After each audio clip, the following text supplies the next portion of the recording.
Climate Now, en collaboration avec Copernicus.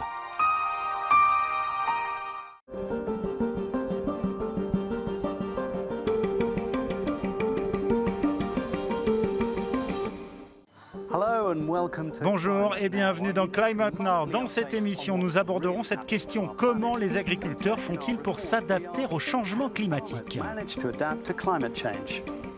On ne travaille plus de la même façon, pour nous c'est assez perturbant que nos animaux n'aient plus à boire naturellement dans les prés. Mais d'abord les dernières données du service Copernicus dédié au changement climatique. À l'échelle mondiale, il est clair que ce mois de mai a été le plus chaud jamais enregistré, avec des températures supérieures de 0,6 degrés à la moyenne sur la période 1981-2010. Un chiffre général. Mais quand on regarde les choses plus en détail, on relève une grande variabilité. En haut de la carte, dans cette zone bleue, il a fait plus froid que la moyenne, de la Scandinavie à la mer Noire, en raison d'un flux d'air plus frais provenant du nord-ouest. L'une des autres grandes tendances de ces derniers mois, ce sont des températures plus élevées en Sibérie. Ici, dans le haut de la carte, il a fait plus chaud, jusqu'à 10 degrés de plus le mois dernier. Ici, en Australie et dans des régions du Brésil et du Canada, il a fait plus froid que la moyenne. Enfin, dans toutes les zones en rouge et rose, les températures ont été plus élevées en mai.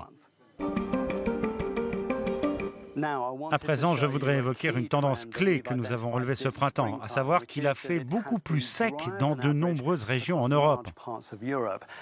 Regardez ces deux cartes qui montrent les anomalies d'humidité des sols et de précipitations. On voit qu'il y a cette bande rouge où la couche supérieure du sol a été plus sèche que la moyenne et la quantité de pluie a été plus faible également. Ce qui nous amène au sujet de notre reportage, l'agriculture. On sait que dans l'avenir, nous aurons des températures en hausse et un risque accru de sécheresse sur de plus longues périodes. Dans ce contexte, les agriculteurs ont-ils les ressources pour pouvoir s'adapter? Ou peut-être que ces évolutions rapides ne leur en laissent pas le temps? Pour en savoir plus, direction une ferme en Ardèche, dans le sud de la France.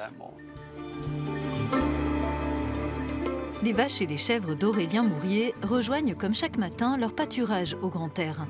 Paysan depuis 15 ans sur ces terres du Haut-Vivarais que sa famille exploite depuis 1880, il s'inquiète de l'une des grandes tendances de l'évolution du climat. Le plus gros changement sur ces dernières décennies, c'est vraiment les sécheresses à répétition. On a subi 3 graves sécheresses ces 3 dernières années. On a entamé l'année avec une sécheresse également printanière, avec une énorme baisse des productions de fourrage. Depuis quelques années, l'éleveur n'arrive plus à produire assez de fourrage pour nourrir ses bêtes. Il doit en acheter de plus en plus tôt dans l'année et bien sûr supporter le coût que cela engendre. Pour l'eau, c'est la même histoire. Ça, c'est un pré où il y avait une source plus le ruisseau. Aujourd'hui, le ruisseau ne coule pratiquement plus de toute l'année, la source est tarie et on a l'obligation d'approvisionner nos vaches en eau avec cette citerne. Une eau rare, des températures en hausse et une incertitude croissante, voilà à quoi de nombreux agriculteurs sont confrontés. Ils doivent aussi relever les défis de la sécurité alimentaire en continuant de produire et de la réduction de leurs émissions de gaz à effet de serre. De nombreux secteurs agricoles s'efforcent de s'adapter, mais ce ne sera probablement pas suffisant, d'après ce scientifique de l'INRAE. Globalement, si on regarde les modifications de pratiques actuelles, on reste dans des adaptations tactiques, c'est-à-dire qu'on cherche avant tout à modifier les pratiques sans modifier les systèmes agricoles.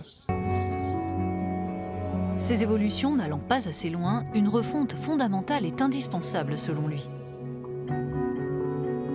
Suivant les évolutions du changement climatique, et en particulier si on reste sur des scénarios du laisser-faire, c'est-à-dire où on ne fait rien pour limiter, on aura à terme, à les horizons 2070, 2080, 2100, des changements complets de système, y compris de paysage. À son niveau, Aurélien Mourier fait avec ses moyens. Il a réduit son cheptel de vaches parce qu'elles ont besoin de beaucoup d'eau et il envisage de planter des vignes pour diversifier sa production et mieux résister à la sécheresse. On est obligé de s'adapter à des changements qui sont énormes. Nous, on s'en rend compte au quotidien, les saisons ne sont plus du tout les mêmes.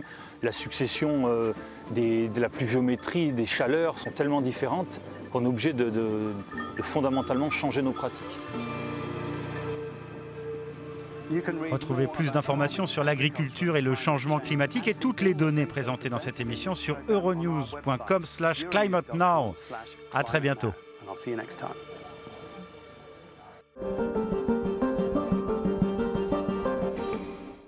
Climate Now, en collaboration avec Copernicus.